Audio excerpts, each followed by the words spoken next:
ঢাকা থেকে সিলেট একটি লাক্সারিয়াস বাসে চেপে কিভাবে ভ্রমণ করলাম, টিকিট কাটলাম কিভাবে, যাত্রাপথে কোথায় বিরতি নিলাম, সেই সাথে সিলেট শহরে কোথায় খাওয়া দাওয়া করলাম, এই সবই থাকছে আজকের এই ভিডিওতে।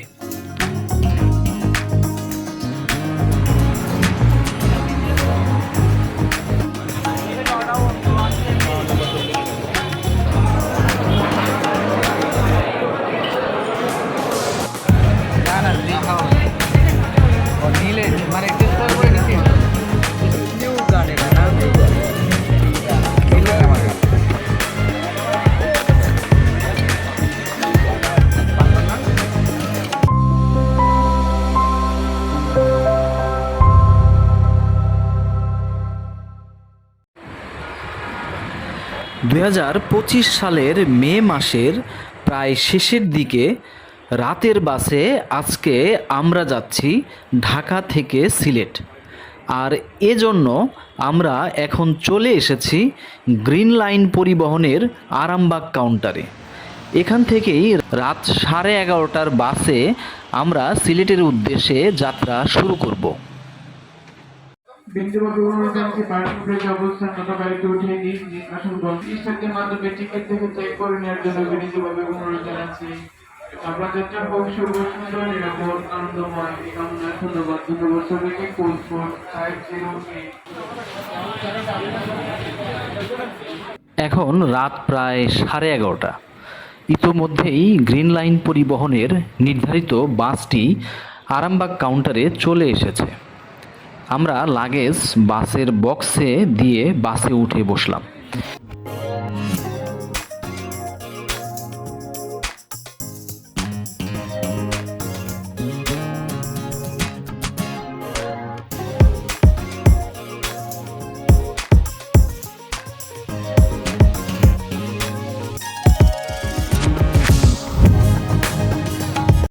ঢাকা সিলেট রুটের এই বিজনেস ক্লাসের এসি বাসটি বেশ আরামদায়ক।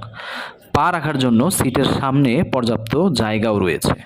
এছাড়াও বসার চেয়ারটি সুবিধামতো সামনে পেছনে নিয়ে যাওয়া যায়, অর্থাৎ বেশ আরামেই বসে যাওয়া যাবে।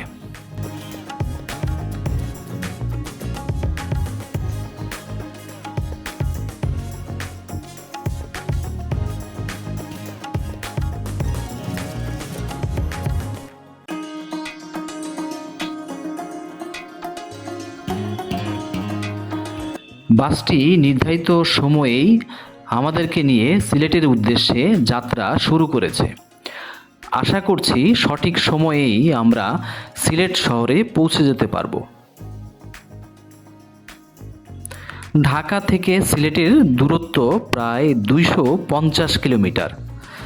আর এই পথটুকু পাড়ি দিতে যাত্রা বিরতি সহ আমাদের লাগতে পারে প্রায় 6.5 থেকে 7 ঘন্টার মতো।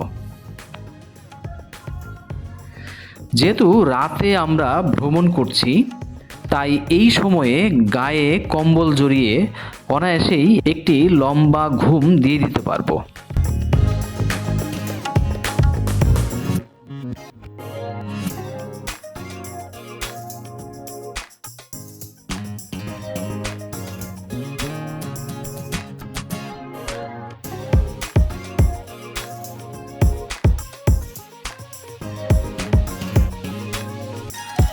গ্রিন লাইন পরিবহনের টিকিট অন এবং অফলাইন দুইভাবেই আপনি খুব সহজেই কেটে নিতে পারবেন।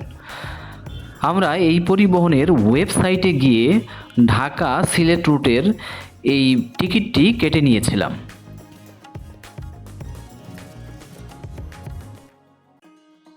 এই টিকিটের মূল্য জনপ্রতি 1500 টাকা।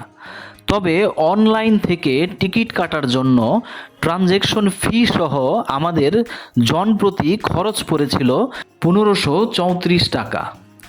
টাকা পরিশোধের জন্য বিকাশ, নগদ সহ বেশ কয়েকটি মাধ্যম ব্যবহার করা যায়। গ্রিন লাইন পরিবহনের ওয়েবসাইটের লিংক ডেসক্রিপশন বক্সে শেয়ার করে দেওয়া হয়েছে।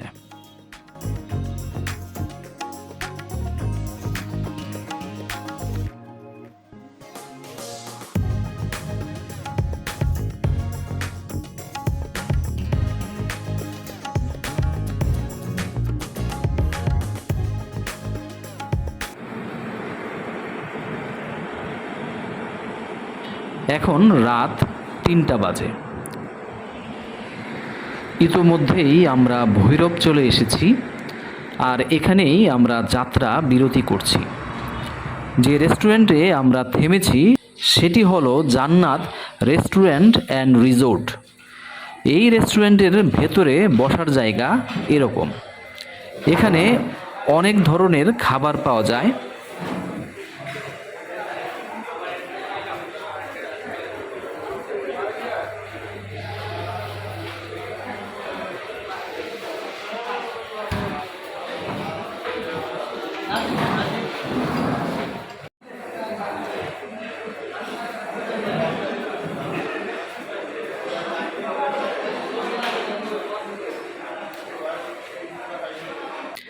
আমরা এখানে পরোটার সাথে সবজি নিলাম, এছাড়াও মিষ্টি আর চা ট্রাই করে দেখলাম।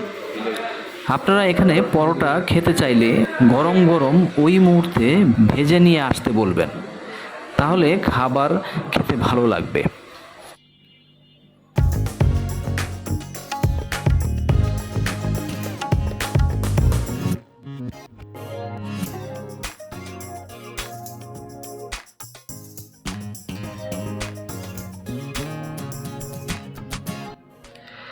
বিরতির সময় শেষ করে আমরা আবার যাত্রা শুরু করলাম।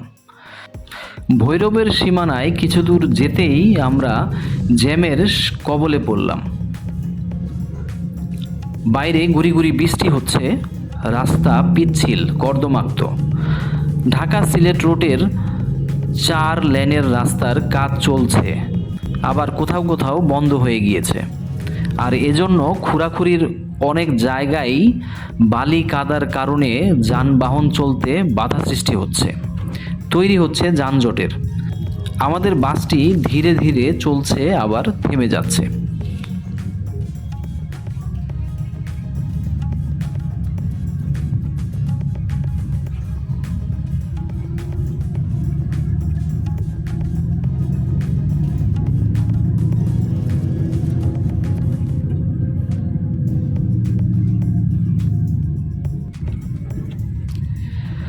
রাতে ভৈরবের রাস্তার কিছুটা ভোগান্তি শেষ করে ইতোমধ্যেই আমরা সিলেট শহরের অনেকটাই কাছে চলে এসেছি।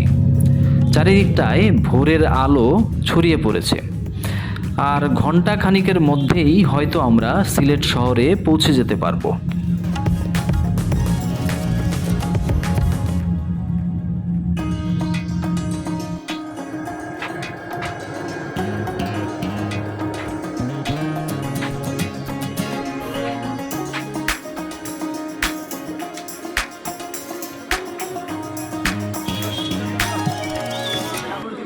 এখন আমাদের ঘড়িতে সকাল 6টা বেজে 30 মিনিট, অর্থাৎ 7 ঘন্টায় আমরা আমাদের আজকের এই ঢাকা থেকে সিলেট জার্নি শেষ করতে পেরেছি। পথে কিছুটা ভোগান্তি হলেও সব মিলিয়ে জার্নিটা বেশ ভালোই ছিল।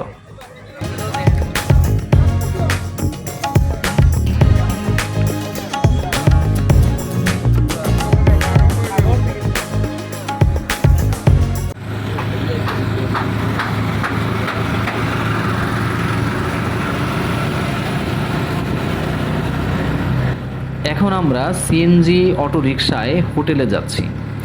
বাইরে থেমে থেমে বৃষ্টি হচ্ছে, তাই এখন আর আমরা বাইরে ঘুরতে বের হব না। রাতে বৃষ্টি না থাকলে বাইরে খেতে বের হব।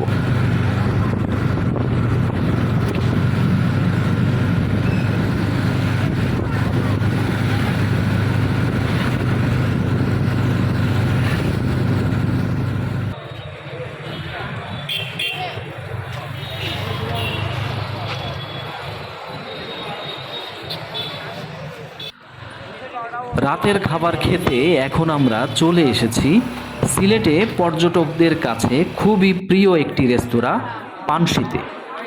এই রেস্তোরাঁটি পর্যটকদের আনাগোনায় সব সময়ই ভিড় লেগে থাকে।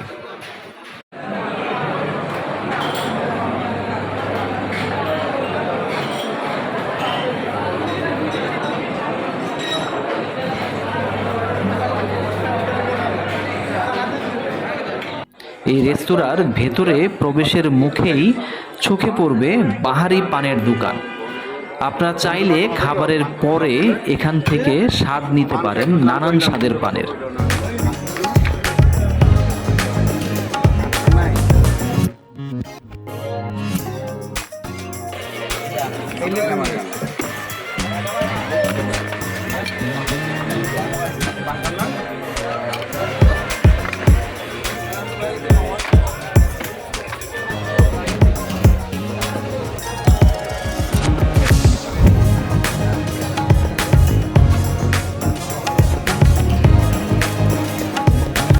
এরপর চোখে পড়বে হরেক রকমের আচারের সমারোহ। 21 পদের আচারের আয়োজন থেকে বেছে নিতে পারেন আপনার প্রিয় কোনো আচার।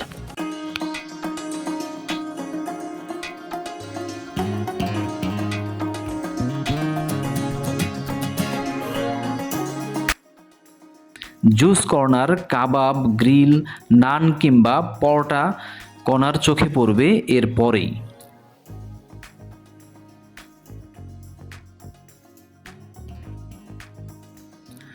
আমরা ভাত খাবার উদ্দেশ্যে রেস্তোরাঁর ভেতরে প্রবেশ করলাম। বিভিন্ন স্বাদের কয়েকটি ভর্তা সহ বেগুন ভাজি নিলাম, যেটি এখানে আসলে কখনো মিস করবেন না।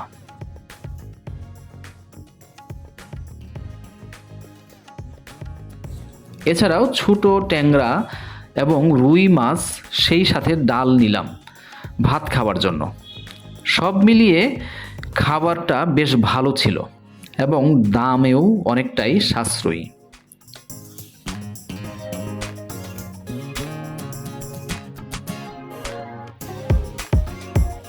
আজ এ পর্যন্তই। সবাই ভালো থাকবেন। ইনশাল্লাহ দেখা হচ্ছে অন্য কোনো ভিডিওতে।